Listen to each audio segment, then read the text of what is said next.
ছিনতাইকারীর হামলায় কান ছিঁড়ল নায়িকার, লেগেছে 7 সেলাই। বাংলাদেশ চলচ্চিত্র উন্নয়ন কর্পোরেশন এফডিসি থেকে ফেরার পথে ছিনতাইকারীর কবলে পড়েছেন এক সময়ের রূপালী পর্দার নায়িকা রঞ্জিতা।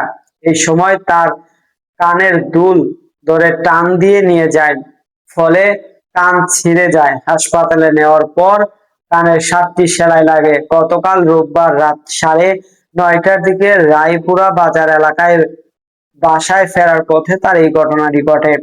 একটি ভিডিও বার্তায় অভিনেত্রী বলেন যে, শিল্পী সমিতির নির্বাচন আমাদের কাছে অনেক সময় উৎসবমুখর।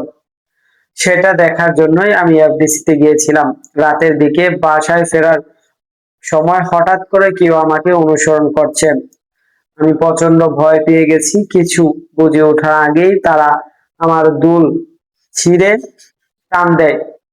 পরে দেখি যে রক্ত ঝরছে, কান ছিঁড়েছে। ঘটনার পর ভয়ে বাকরুদ্ধ হয়ে পড়েন তিনি।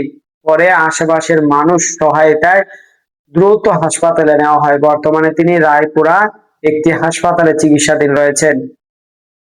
জানা গেছে যে ডায়াবেটিস ও উচ্চ রক্তচাপ থাকায় চিকিৎসকরা তাকে পর্যবেক্ষণ করছেন। বলা হয়েছে যে 80-র দশকের শেষের দিকে রাজ্জাক পরিচালিত ঢাকায় 86 সিনেমায় মাধ্যমে বড় পর্দায় অভিষেক ঘটে রঞ্জিতার।